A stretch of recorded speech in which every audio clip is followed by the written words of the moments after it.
Dr. Isaiah Bennett walked through the wide marble halls of Langston Memorial Hospital, his white coat crisp and name tag newly clipped to the breast pocket.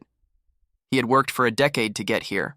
Langston was one of the most prestigious medical institutions in the country, its reputation built on innovation and an elite staff, mostly white, mostly male. Isaiah was neither. But he was brilliant, and that brilliance had earned him this opportunity. The morning sun filtered in through high windows, gleaming off polished floors as he stepped into the neurology wing, his first day. The staff moved quickly, heads bowed, over clipboards, screens flashing vitals and diagnostic scans.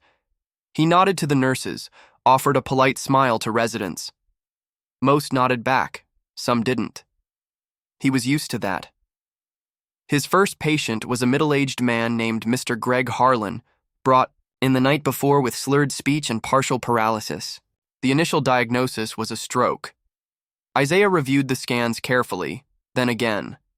Something wasn't adding up. There were subtle signs that pointed elsewhere, a rare autoimmune condition affecting the brain, not a stroke. He jotted down notes, prepared to bring his findings to the team. Dr. Claire Winton, the senior surgeon, was waiting in the conference room with several others. She was renowned for her sharpness, both in skill and temperament. She was also the type to make her judgment swiftly. Isaiah presented his case with calm precision, pointing out the inconsistencies in the stroke diagnosis and the markers of autoimmune encephalitis. Claire folded her arms and frowned. That's a bold suggestion for someone who just walked through the door. With respect, Dr. Winton, I believe it warrants further testing. If we treat him for stroke, it could make things worse. She waved a hand. The CT scans clearly indicate a stroke. We're not about to chase unicorns on day one. Isaiah bit the inside of his cheek, nodded slightly. Understood. After the meeting, Nurse Jamie Lee approached him in the corridor. She'd been observing quietly. You were right to speak up. Winton doesn't like being challenged, but don't let that silence you. Isaiah nodded gratefully. Thanks. I just want what's best for the patient. Over the next 2 days, Greg Harlan's condition worsened. The standard stroke treatment was ineffective. Isaiah quietly ordered the blood panels he'd recommended. The results confirmed his suspicion. He took the results directly to Dr. Winton. She barely glanced at them. This isn't your call. He's my patient. Isaiah stood his ground. Then I suggest you look again, because if we don't change his treatment plan, he could slip into a coma. The room was tense. Winton stared at him, then snatched the file, flipping through the pages. Her jaw tightened. She didn't thank him. She never would. But she changed the treatment. That night, Isaiah sat alone in the break room, staring at the vending machine. Jamie joined him, handing over a coffee. He's improving. That's because of you. Isaiah shrugged. No one cares. She gets the credit. I get the silence. Jamie leaned forward. Some of us notice. Some of us care. He nodded, grateful for the kindness. But the silence from the leadership was loud. The next morning, Isaiah found his name missing from the patient case board. All his assigned patients had been redistributed. When he asked about it, the reply was vague. Just a rotation, they said. But it felt like something else, like a warning. He kept his head down, focused on his work. But the microaggressions grew louder. Residents questioned his assessments more than others. Nurses double-checked his orders when they didn't with others. He overheard whispers. He got in because of diversity quotas. Affirmative action hire. Probably doesn't even know what he's doing.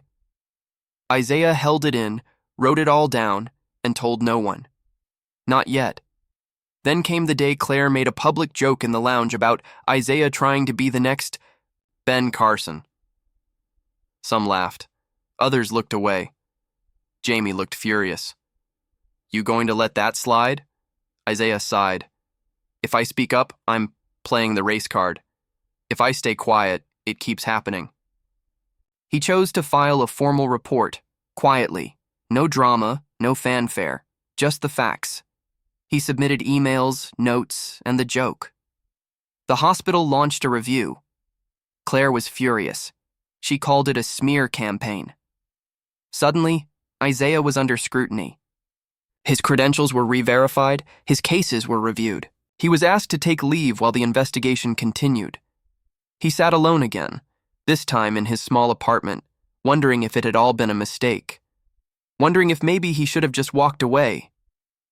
But Jamie called, and so did an older, black doctor who had once trained at Langston. "You're not the first, but you can make it easier for the next." Isaiah breathed deep and waited, not with fear, but with resolve. Isaiah sat in the quiet of his apartment, laptop open, cursor blinking on an empty email draft. He had thought about writing a resignation letter more times than he could count. The silence after filing the complaint was more deafening than the noise before it. But the message from Dr. Carter, one of the few black physicians to make it through Langston's walls and still speak his truth, lingered in Isaiah's mind. "You're not the first, but you can make it easier for the next." Monday came with a storm-cloud sky, and Isaiah returned to Langston Memorial with a tension in his shoulders that had hardened into habit. The Internal Review Committee had concluded its preliminary investigation. The results weren't public, but whispers filled the halls. Isaiah noticed that some of the usual sidelong glances were replaced with hushed silence. Others nodded at him slightly, cautiously. The silence had shifted, but it hadn't vanished. Claire Winton was still there, still the queen of the fourth floor, but something in her walk suggested unease. Power recognizes threat, even when unspoken. Isaiah was assigned to a new research project far from the floor he'd trained to work on.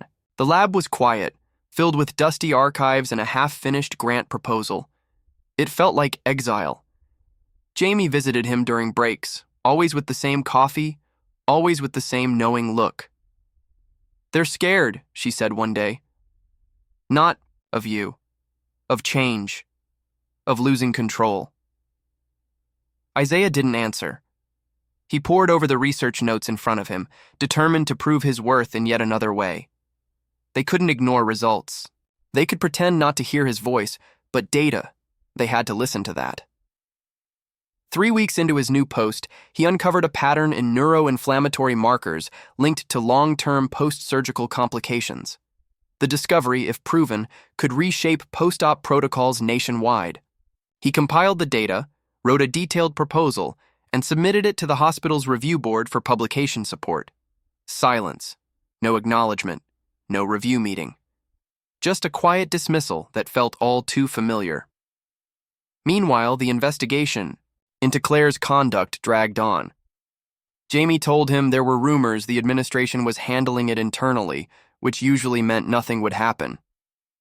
The old playbook: delay, distract, discredit. But Isaiah wasn't the same man who walked into Langston with silent hope. He'd grown louder in his thoughts, clearer in his purpose. He reached out to Dr. Carter again, who connected him with the Urban Health Equity Coalition, an independent watchdog organization with a reputation for shaking the ivory towers of medicine. With their help, Isaiah submitted his findings on Langston's racially biased complaint handling processes to the press anonymously. He included data he had gathered: demographics of doctors reprimanded versus those promoted, complaint outcomes by race, and Claire's documented comment. The story broke like a glass window in a quiet church. Langston's name hit the headlines. The board was forced to address it. Claire Winton was placed on administrative leave pending a new investigation led by an external firm. The hospital released a statement. Langston Memorial stands against all forms of discrimination and is committed to equity. Empty words, maybe. But they had to say them. The fallout was swift, staff divided. Some rallied around Claire, calling her a scapegoat. Others whispered about how long this kind of thing had been happening. A few residents approached Isaiah in private, thanking him. "I've seen things too," one whispered, "but I was scared." Isaiah nodded. "I get it." But support didn't mean safety. One afternoon, Isaiah found his locker vandalized. His nameplate cracked. A note tucked inside that read, Snitches don't last long here.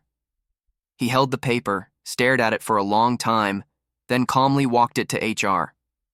This is retaliation, he said. They promised to investigate. Again. Jamie met him later that evening on the hospital roof. You could leave, she said. No one would blame you. He looked out over the city, lights blinking in the distance. If I leave, they win. If I stay, I lose something else. Maybe myself. You're not alone, Jamie said. There are others watching. The weeks that followed were a blur. Isaiah's research finally got attention outside Langston. A university in Chicago invited him to present his findings at a conference. His paper was accepted into a peer-reviewed journal. The same research Langston ignored was now getting national attention. Then came the email. A quiet, polite message from the hospital board. We would like to formally apologize for the unprofessional conduct you experienced. We are implementing new DEI training and bias review boards. We'd also like to discuss reinstating your clinical duties and supporting your research more directly. It wasn't everything. It wasn't justice.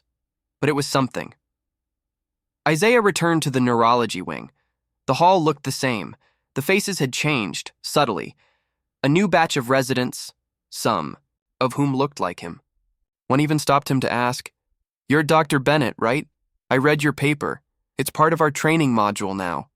He nodded, a quiet warmth settling in his chest. Good. Claire Winton never returned to Langston. Rumor had it she'd moved to a private clinic in Texas.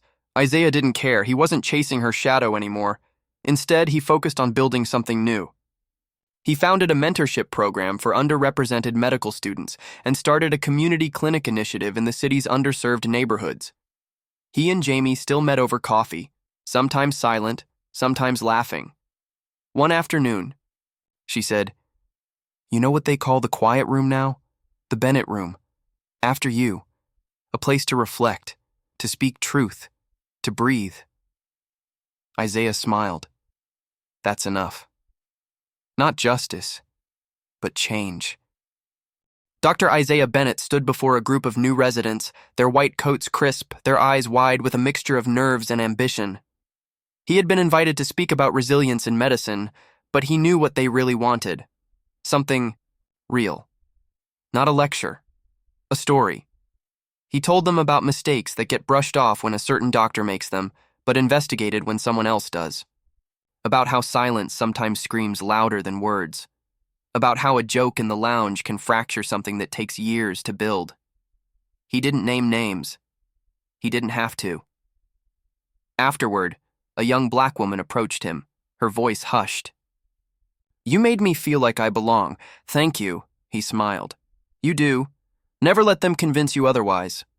Back in the neurology wing, Isaiah's research was now not only cited in multiple journals, but had become part of Langston's new internal curriculum. The mentorship program he started was gaining traction. He paired students and residents with attending physicians of color across the country, building a network of support that stretched beyond Langston's marble walls. Still, change didn't come easy. A new attending, Dr. Mark Riley, made passive-aggressive remarks in Isaiah's presence couched in plausible deniability. Interesting how fast some people climb when diversity is on the agenda, he'd mutter. Isaiah documented everything. Then came the case of Lana Williams, a teenage patient with a rare neurological condition. Several specialists believed it was psychological, stress-induced seizures. Isaiah disagreed. The scans, subtle as they were, suggested early signs of a rare degenerative disorder. The department was split. Riley dismissed Isaiah's findings as overanalysis. You're seeing ghosts. But Isaiah pressed on, consulting with outside experts, reviewing historical case studies, and finally securing a biopsy that confirmed his diagnosis. Lana's family was grateful. The hospital couldn't ignore the success. Isaiah was awarded Langston's Internal Medicine Innovator Award, a recognition that came with mixed feelings. Praise from the same system that had tried to silence him. After the ceremony, Jamie found him in the quiet room, now adorned with photos of past residents, mentors, and a plaque on the wall. In honor of those who speak when silence is safest. Feels weird, doesn't it? She asked. Isaiah nodded. It does, like getting applause from a crowd that once booed. But the truth was, Langston had changed. Slightly. Unevenly. But it had. The DEI board now had real authority. Complaints didn't vanish into a void. Training was no longer just a slide deck, but a series of workshops led by community advocates and former patients. Still, Isaiah stayed vigilant. He didn't expect utopia. He expected work, real work, and he kept doing it. One day, a patient's mother stopped him in the corridor. A black woman, maybe in her 50s, eyes tired but kind. "You're Dr. Bennett, right? My son said you listened to him when no one else did." He smiled. "I try." She held his hand. "Don't stop." He didn't.